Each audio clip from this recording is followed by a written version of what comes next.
Hi everyone, CeeChronicles here. Welcome and welcome back to my YouTube channel.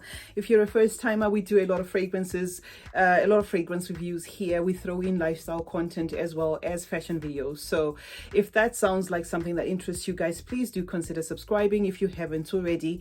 And to those who are returning, thank you guys for the support.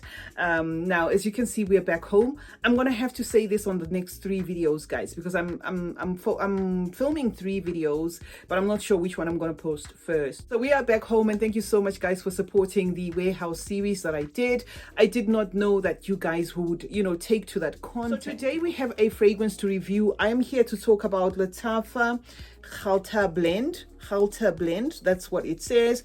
Extrait, Extrait, and then it says blend of Lattafa. So I don't know why they had to say Khalta Lattafa blend of Lattafa. I don't know, but I think it's called Khalta blend. I think this one is the special edition, if I'm not mistaken. If not, then I will have to correct that. So this is the packaging as usual. You know, Lattafas, they don't play.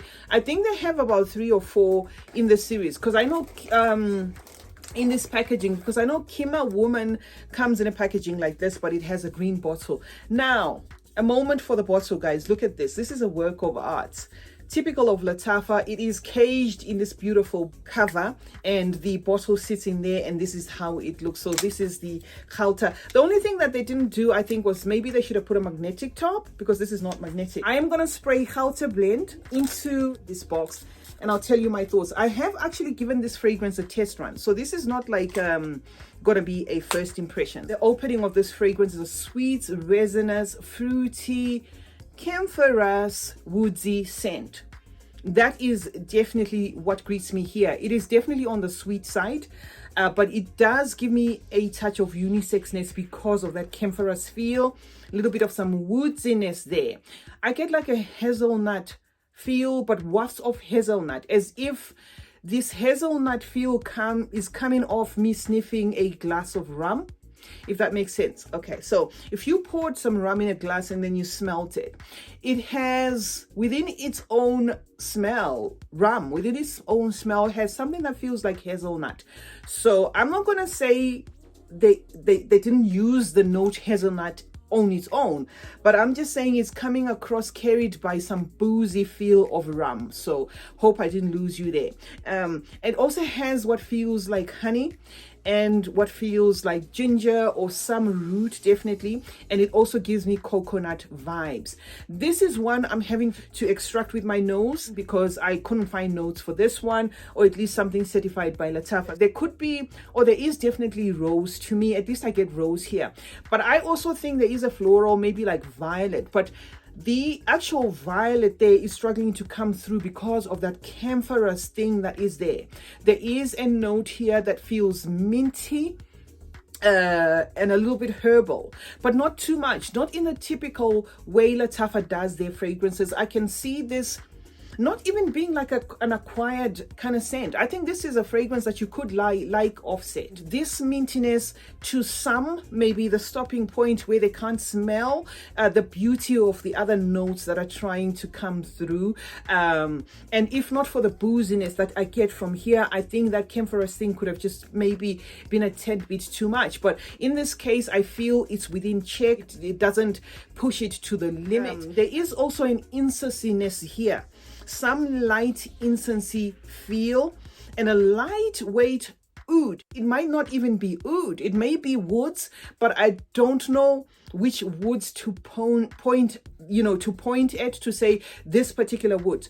But it could be that there is no oud here, and it's just like a double dose of woods or a triple use of woods to a point that they are coming across as though they are just slightly oudy. But if you're not into oud, I don't think this is gonna bother you. It's a very lightweight oud, which again is covered by that sweetness, a super sweetness, a super maybe rosiness there, if you can get past that camphorous, that light camphorous feel. I feel also the camphorous feel here is mishmashing everything. Now, I'm gonna give you a mental shortcut of what this kind of feels like to me. This has something in there that feels like Killian Back to Black, but If I left it at that, I would be wrong. In the 45-minute mark, it starts to feel like it's Kilian Back to Black that is fused with MFK's Oud Satin Mood. And the more I wore this, it kept on pulling more towards Oud Satin Mood. The sweetness here and that odd booziness and that odd kind of, you know, how they played around with that rumminess and all, can mislead you to think, okay, maybe this was, you know, Kilian Back to Black that they tempered with. But the fragrance that you're gonna carry all through is what feels like MFK's Oud Satin Mood. So I'm gonna definitely say, if you are into those kind of fragrances, if you like MFK's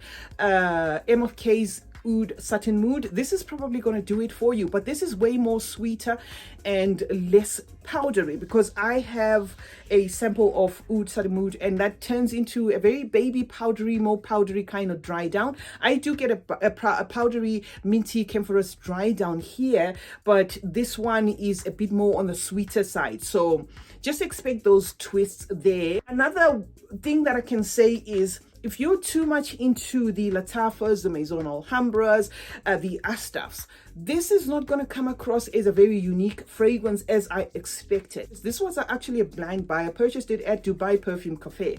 And I smelt it, you know, just immediately after I left. And I thought, no, this is not as unique as I thought it would be. Because if you smelt Emberly, Maison Alhambra Emberly, the red one, if I can find a picture of that, I'm going to paste it. If you have smelt that, and there's another Asdaf one, a blue one, which I reviewed, and I did say that was an Oud Satin Mood, it just feels like it's that kind of scent profile that's just been played around with. So if that's going to save you some coins from buying the same thing twice, 3 times, then I would say so. But to me, I would say this is better than the two that I've just mentioned. The Emberly, the red one, that one is way, way too powdery. It also has a Colgate-y kind of in-your-face camphorous minty thing, that one. This one has the same, but it has that rumminess and the sweetness that kind of like, you know, neutralizes it and makes it maybe a better deal to get this one. But if you are looking for a mental shortcut, there you have it. This is one that if you are into the Lattafas, you've used that scent profile, it's not going to wow you.